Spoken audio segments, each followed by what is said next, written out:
Okay, so models. So you have here a definition, first of all, of models. Okay, model auxiliaries in English are, what are they? So we have can, okay, could, had better, right? May, might, must, ought to, shall, should, will, would. So these are the models, we model auxiliaries in English, okay? Uh, and what is the purpose of using models? Why do we use models? Why do we use models? These models right here, okay? Can, could, had better, may, might, must, etc.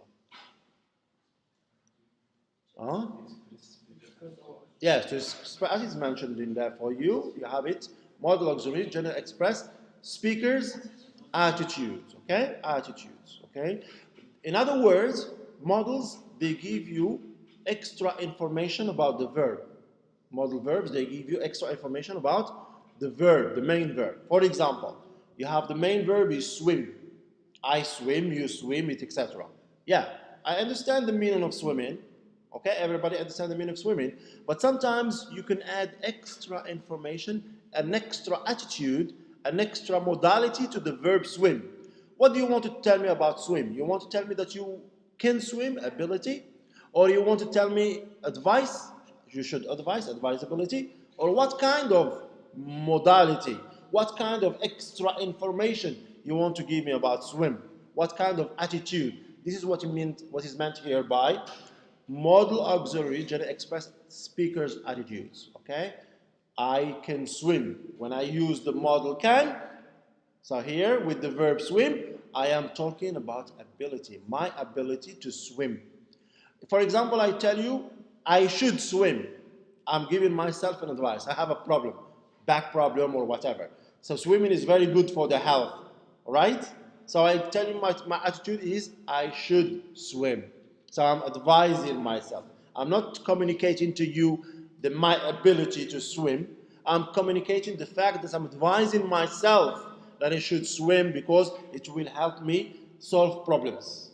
It's okay? Clear? So this is what we meant, what is meant exactly by model auxiliaries generally express speakers' attitudes. Okay? Speakers' attitudes. So you have, for example, models can express, and we have different types of attitudes, different types of extra information, as I have mentioned, different types of modalities. We call them modalities. More technically speaking, we call them modalities. That's why we call the verbs here modals. Okay?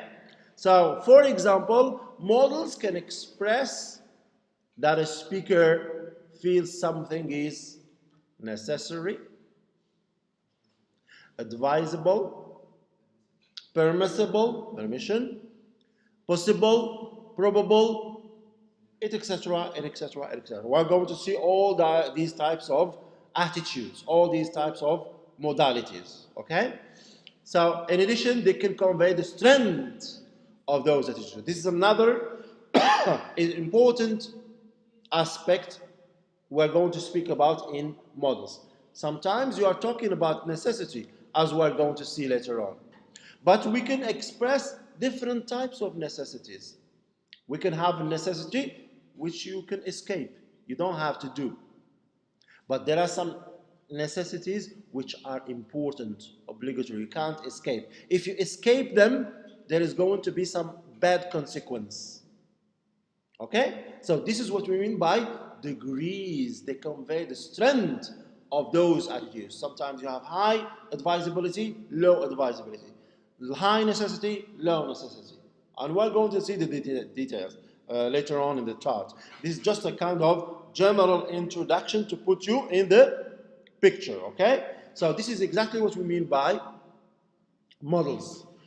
Let's talk more about the form of the models. Sometimes they are called helping verbs. Sometimes they are called auxiliaries, as we have mentioned here, they are called modal auxiliaries. You see here, modal auxiliaries. Modal auxiliaries. Sometimes they are called helping verbs. Sometimes they are called just auxiliaries. Okay? What do we mean by auxiliaries? Helping. They can't stand alone.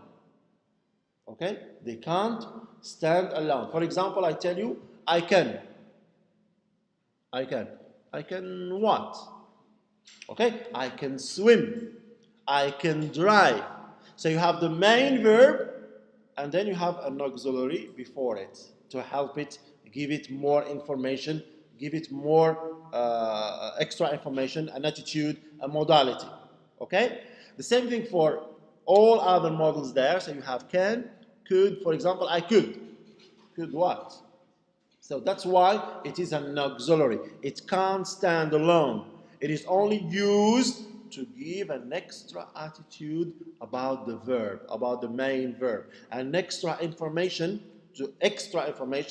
about the main verb. Okay, a modality of the main verb. Okay. Next, we have two types of modal auxiliaries or modals. We have what we call the basic modals, and we have, here they are, basic modals. Okay?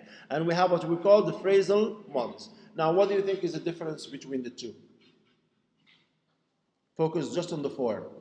Just on the form, on the structure. Don't talk about the meaning. Basic modals and phrasal modals. To help you, I want to remind you about verbs. We have one-word verbs, and we have what we call phrasal verbs. One-word verbs, for example, swim, eat, drink, run, one word. And we have phrasal verbs, for example, switch on, switch off. Yes, exactly. And this is something similar to what you have here about models. Some models are basic models, and some others are phrasal models. So, what is the difference for you? Some models, very simply, they are one word, like can, should, could, may, might, etc., etc. But others are phrasal models. Look at this one. Be able to. How many words you have here? 3. Be going to. Be supposed to, etc. So these are phrasal models. We call them phrasal models, okay? So we have two types of models. We have basic models, okay? For example, you have I can do it, you could do it, he might do it, etc. And we have phrasal models. Some extra information that we need to remember about models, okay? So very important because some students still make mistakes in these things. For example, the first thing is that she can do it. This is correct. But you can never say she can do it. Okay? Never conjugate the models. Don't put them into tenses or different, okay? So we're going to see we can put them into different tenses because like past and future. But in this case, we're talking about like he and she. You don't have to put third person singular s at the end of can, okay? Just keep it normal. She can do it.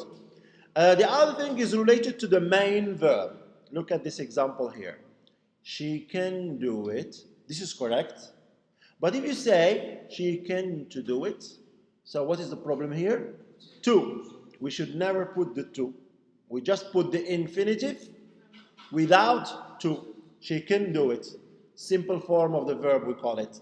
You can either call it the simple form of the verb or the infinitive without to. Okay? So, she can do it is correct. And the same thing for example, here you have she can do it. Some students may say she can does it. No, it's the infinitive. Don't put it into a different form, okay? She can did it. Somebody wants to talk, okay? No, that's not the way we put the tenses for models there. So the model is followed by the infinitive without to. And I tell you, some students still make these mistakes. Okay, so be careful about them.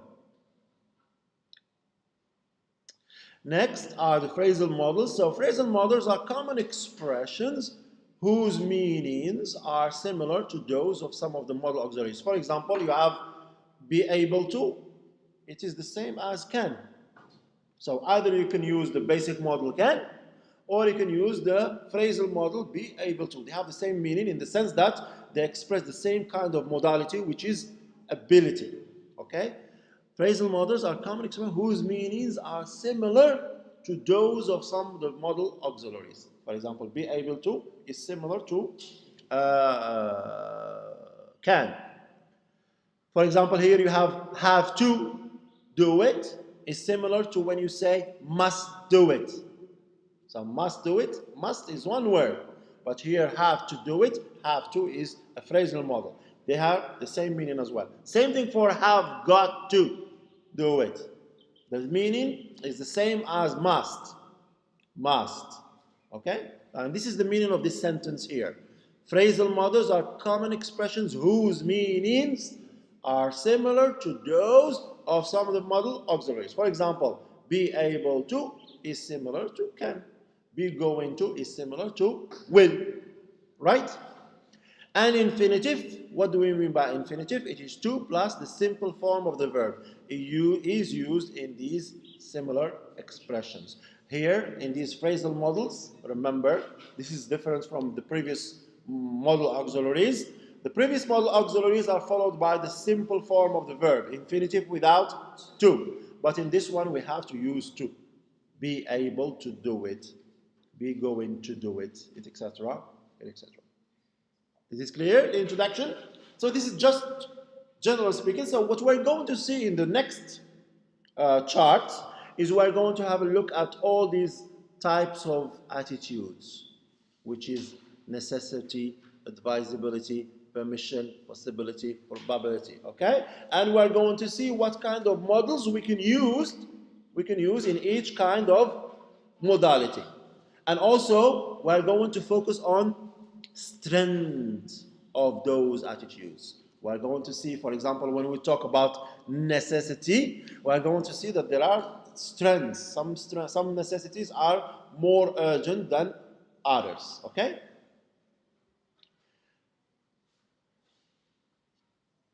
Now let's move on. Okay, so I think let's do this. Okay, example or exercise, small exercise. Please have a look at that exercise there. Just try to do it. Okay.